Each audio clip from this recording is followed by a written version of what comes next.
Hi friends, welcome back. तो friends, क्या देख रहे हैं? इमरान खान की एड्रेस टू द नेशन, जब टांग पे गोली लगने के उसके बाद बाद का।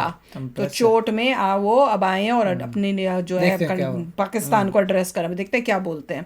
तो वीडियो शुरू करते हैं। वीडियो शुरू करने से पहले अगर आप चैनल पर नए हो और आपने अभी तक सब्सक्राइब नहीं किया तो जल्दी से पहले सब्सक्राइब के बटन और बेल आइकन को क्लिक कर लो, ताकि आपको हमारे सारे न्यू वीडियोस का नोटिफिकेशन मिल जाए जैसे हम अपलोड करें। हमारे दूसरे 2 चैनल्स, उनको भी सब्सक्राइब कर लेना, क्योंकि आपके कई रिएक्शंस जो हैं, रिक्वेस्ट, वो उन चैनल्स में भी आ रही होंगी। उनके लिंक से नीचे डिस्क्रिप्शन बॉक्स में।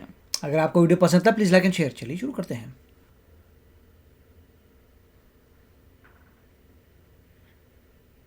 किया मेरे ऊपर ये जो मुझे मारने की ये जो कोशिश की गई, इसकी पहले आपको पता हो, इसमें मैं मुख्तलिफ चीज़ें सुन रहा हूँ कि वो फ्रेंडली फायर है या पता नहीं क्या है। तो मैं चाहता हूँ कि डॉक्टर फैसल आपको स्क्रीन पे पहले बता दें कि ये चोटें 4 गोलियां मुझे लगी हैं, किधर लगी। 4 उसके मतलब बाद फिर मैं 3। बाकी आपसे बात एक पैर करूंगा। ठीक है, डॉक्टर दूसरे फैसल, पैर में लगी है, जैसे पड़ा पैर फ्रैक्चर टाइप का। नहीं, पर 4 बोल रहे हैं। इमेजेस हैं उनके जरिए, सीटी स्कैन के इमेजेस के जरिए बताने की कोशिश करूंगा कि जो खान साहब को चोटें आई हैं उनकी क्या नौयत है और वो एक्सरे और स्कैन में किस तरह से नजर आ रही हैं। आपको सबसे पहले तो आपकी तवज्जो इस तरफ दिलाता हूँ जिसकी यहाँ लिखा है राइट थाई। ये एक्सरेज हैं दो, और ये दोनों जो हैं ये दाईं टांग के हैं। टांग का जो ऊपर वाला हिस्सा होता है ये साइड से है, जिसको लेटरल व्यू बोलते हैं, और ये सामने से है। तो उनको तो आप दिखाओ। देख सकते हैं कि यहाँ 2 1 और 2, और ये वही 2 आपको 1 और 2 सामने से नजर आ रहे हैं। राइट थाई में लगी है सारी। या गोलियां जो हैं ये, अगर हम फिर टांग के निचले हिस्से पे चलें तो आपको 2 अलावा उसके टुकड़े और गोलियां नजर आ रही हैं, एक ये और एक ये दूसरी वाली। और आप नोट करेंगे ये जो दूसरा है इसने टिबिया को, ये जो हड्डी है टांग की निचली, जो इसको टिबिया बोलते हैं, इसके ऊपर इसने यहाँ से डैमेज किया। और जब आप साइड व्यू देखें तो वाज़े तौर पे नजर आता है कि जहाँ उसने फ्रैक्चर कॉज किया है, यानी हड्डी का टुकड़ा उखेड़ा है उससे। फिर ये जो है ये बाईं साइड है, लेफ्ट साइड में लगी है वो। एक्सरेज हैं। यहाँ भी आप नोट करेंगे कि ये छोटे छोटे कुछ टुकड़े हैं, जो एक, बल्कि जो पेटाला, ये जो छोटी हड्डी होती है सामने घुटने के, उसके भी साथ है। ये निस्बतन छोटे थे और इन्होंने शुक्र है बाईं साइड के ऊपर कोई फ्रैक्चर कॉज नहीं किया। अच्छा, उसके अलावा जो हम आपको दिखाना चाहते हैं वो ये कि ये फिर से दाईं टांग नजर आ रही है, और ये जो बुलेट है या जो इसका फ्रैगमेंट है उसके साथ ये फ्रैक्चर हुआ हुआ वाज़े तौर के ऊपर नजर आ रहा है, ये दाईं साइड। अच्छा, इसी तरह मैं जो बहुत अहम बात है आपको दिखाना चाहता हूँ वो ये कि इस स्कैन के अंदर ये जो आपको ये दाईं टांग है और ये जो लकीर नजर आ रही है, ये यूं चलती हुई, ये वाली, ये दाईं साइड की मेन जो आर्टरी होती है, शरेआन है ये हुआ, और उसके आप देख सकते हैं कि इधर और उसके बिल्कुल करीब दूसरी तरफ जो बुलेट के फ्रैगमेंट्स हैं वो नजर आ रहे हैं। इससे वाज़े होता है कि ये जो हमारी मेन आर्टरी गुजर रही होती है, शरेआन गुजर रही होती है, उसके कितने करीब ये टुकड़े मौजूद हैं। बाल बाल एक्सप्लेन तो करें ना। इसका ये जो बड़ी शरेआन होती है टांग की, जहर है, उसने पूरी टांग को ब्लड सप्लाई करनी होती है, उसके जरिए बहुत सारा खून जाता है, और खुदा ना खास्ता अगर इस शरेआन को कोई ये कट जाए तो फिर बहुत तेजी से ब्लीडिंग होती है। और आपको मैंने दिखाया, बड़ा वाज़े तौर पर साफ नजर आ रहा है कि ये उस शरेआन, उस आर्टरी के कितना करीब ये टुकड़े मौजूद थे। इनको निकाल दिया गया सर्जरी के जरिए दाईं तरफ से, और 4 फ्रैगमेंट या टुकड़े जो हैं जैसे निकाले जा चुके हैं, और वो जिसे कहते हैं हमारे पास मौजूद हैं। और बाईं तरफ से कोई हमें टुकड़ा निकालने की जरूरत इसलिए नहीं पड़ी कि वो किसी मेजर स्ट्रक्चर को टच नहीं कर रहे थे या खतरा नहीं डाल रहे थे, पोटेंशियली खतरा नहीं डाल रहे थे। तो अंदर ही है। 4 फ्रैगमेंट हैं, उनकी तस्वीर भी आपको दिखाई है, स्कैन्स भी, और उनकी जो नौयत है और उनका खतरे की नौयत है वो भी आपके सामने मैंने रखी है। बहुत शुक्रिया जी, शुक्रिया। कौन सा कैमरा जिसमें मैंने बात की? कौन सा कैमरा? अच्छा जी, इसके ऊपर तो मैं बाद में आता हूँ कि ये जो तो attack 4 किया गोलियां गया, बोली हैं। इसकी मैं तफसील आपको बाद एक में दूसरे पैर के बताता बिल्कुल हूँ। नीचे। क्योंकि मुझे एक दिन जाने से पहले पता चल गया था क्या? कि या इन्होंने वजीराबाद और या गुजरात में प्लान किया हुआ था मुझे मारने का, और तो वो इसकी मैं तफसील आपको बाद में बताऊंगा। उससे पहले मैं सिर्फ अपनी कौम के सामने इवेंट्स रखना चाहता हूं जो पिछले 6 महीने में हुए। ये जरूर आपको समझना है कि उड़ता इस बड़ा कौम अच्छा। से हुआ क्या है। देख रही ब्लू कलर। मार्च 6 या 7 को मुरासला आता है। डोनाल्ड लू, एक American under secretary of state, हुक्म करता है पाकिस्तान एम्बेसडर को, बल्कि उसको धमकी देता है कि अगर इमरान खान को ना हटाया तो पाकिस्तान को मुश्किलात का सामना करना पड़ेगा, और अगर हटा दिया तो सब कुछ ठीक हो जाएगा।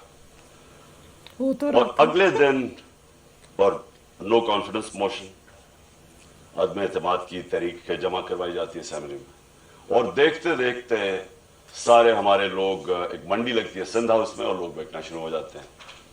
ये याद रखें कि बिकना शुरू हो गवर्नमेंट जाते हैं। कभी हारती नहीं है नो कॉन्फिडेंस। वो क्यों नहीं हारती? क्योंकि गवर्नमेंट के पास गवर्नमेंट के वसाइल होते हैं, हमारे पास गवर्नमेंट का पैसा होता है। हम चाहते तो मंडी लगी हुई थी ना, वो 20 खरीद करोड़ लेते, 25 खुद करोड़ ऑफर कर रहे थे, 20 करोड़। हम ज्यादा पैसे दे देते। गवर्नमेंट का पैसा था जो पहले होता रहा, और ये जो पैसा इन्होंने इस्तेमाल किया, ये भी चोरी का पैसा था। ये कोई डिक्लेयर्ड पैसा तो नहीं था, ब्लैक का पैसा था, या इन्होंने सिंध गवर्नमेंट का पैसा खर्च किया, तो इन्होंने खरीद लिए लोग। हमने प्रिंसिपल फैसला किया कि हम इस ऑक्शन के अंदर हिस्सा नहीं लेंगे, क्योंकि अगर हम गवर्नमेंट का पैसा इस्तेमाल करते हैं तो हम लोगों का पैसा, अवाम का पैसा चोरी करते हैं, जो अवाम की उनका हक है। गवर्नमेंट गिर जाती है। सारे समझते हैं कि जनाब अब तहरीक इंसाफ की कब्र खुद गई है, इमरान खान हमेशा के लिए गया और मिठाइयां बटेगी। लेकिन पाकिस्तानी कौम वो करती है जो उसने कभी पहले किया ही नहीं। तो 10 तारीख को, और मैं आपको खुद कह रहा हूं 10 अप्रैल को, मैं खुद ही हैरान कि जो शाम को सीन्स देखे, जो लोग सड़कों के ऊपर आए, जिस तरह लोग निकले, मैं बुशरा बेगम के साथ बैठा था, तो हम खुद हैरान रह गए कि ये हुआ क्या है।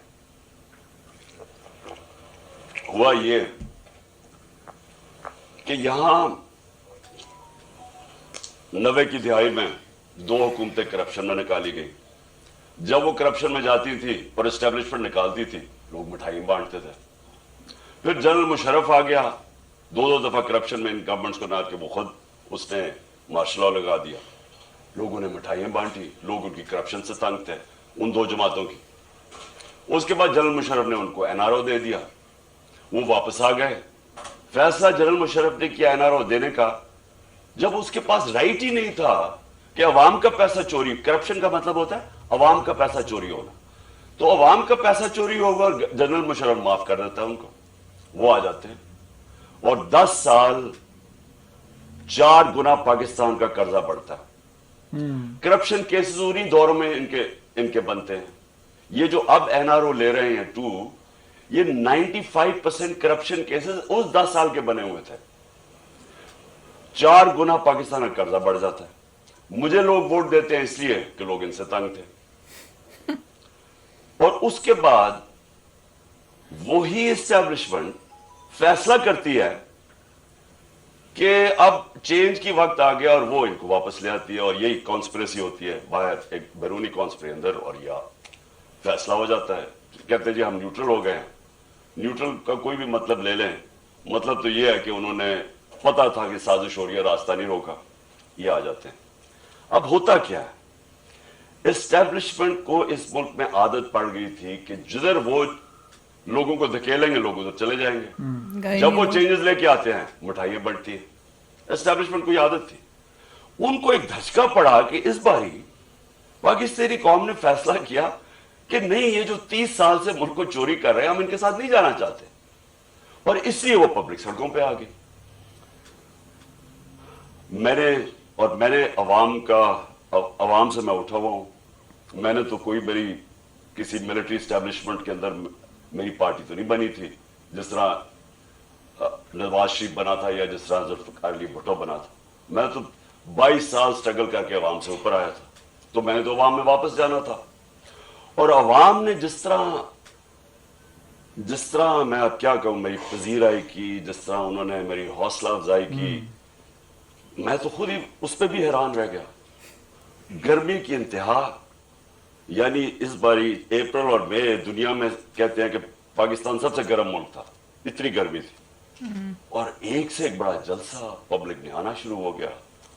हमने एक लॉन्ग मार्च अनाउंस की 25 मई को। बाकी तो जब कह रहे हमने इतना long march नहीं announce मिला की, सपोर्ट तो लोगों हम का। इन्होंने हर एक 3 अपना long version है। marches हमारे खिलाफ की। हमें इनका तो वर्जन बहुत- है। मुझे तो बहुत लगी थी भीड़ भाई। कि आइन और कानून हमें इजाजत देता है, हमने इनको कहीं रोका नहीं था, हमने इनको इजाजत दे दी, तो ये भी मैं आने देंगे। इन्होंने जो तशद्दुद किया, जो लोगों के घरों में 2-2 दिन पहले रातों के 3 बजे जाके इन्होंने जिस तरह का तशद्दुद किया, ना चादर ना चार दीवारी, लोगों को उठा उठा के लोगों को जेलों में डाला। किस वजह से? उसके बाद जेलों में इन्होंने डाला जब लोगों प्रोग्राम इसके। में एहतजाज हुआ वहां इस्लामाबाद में, उनके ऊपर शेलिंग, फैमिलीज निकली हुई है, उनके ऊपर उन्होंने शेलिंग की।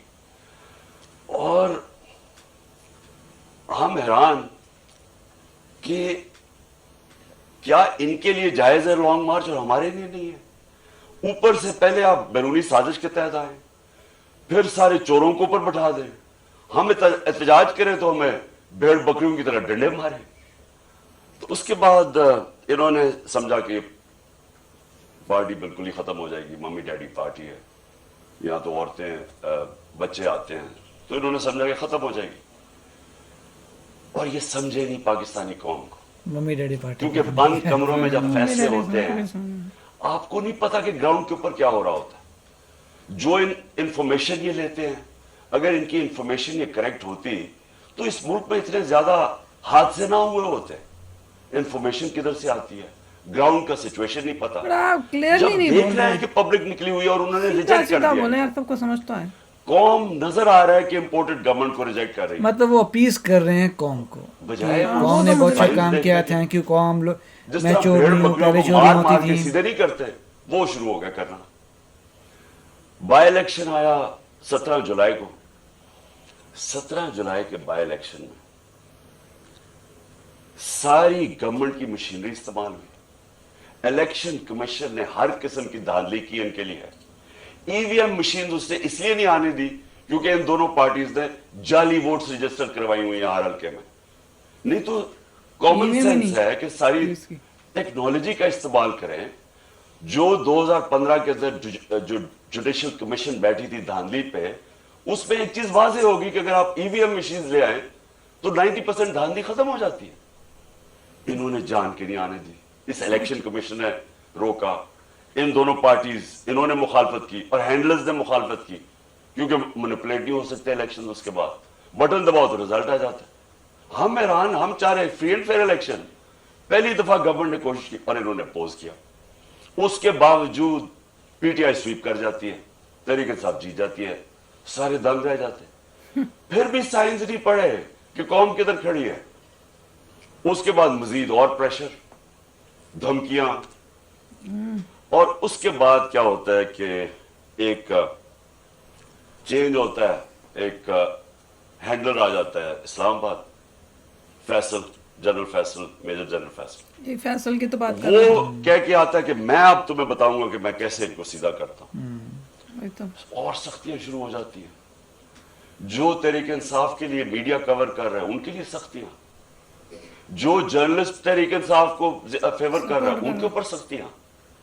हमारे मेंबर्स को अप्रोच किया जा रहा होता है कि आप हमारे एमपीज को, ये जरा सुने, एमपीज को डराया धमकाया जा रहा है कि इसको छोड़ो इमरान खान को। क्या डराया धमकाया जा रहा है कि हमारे पास हमारे करप्शन केसेस है। अगर वो नहीं मिल रहा है तो हमारे पास वीडियोज हैं, आपकी गंदी वीडियोज हैं, वो हम तो ब्लैकमेल करने के लिए। ये तमाशा हो रहा पाकिस्तान।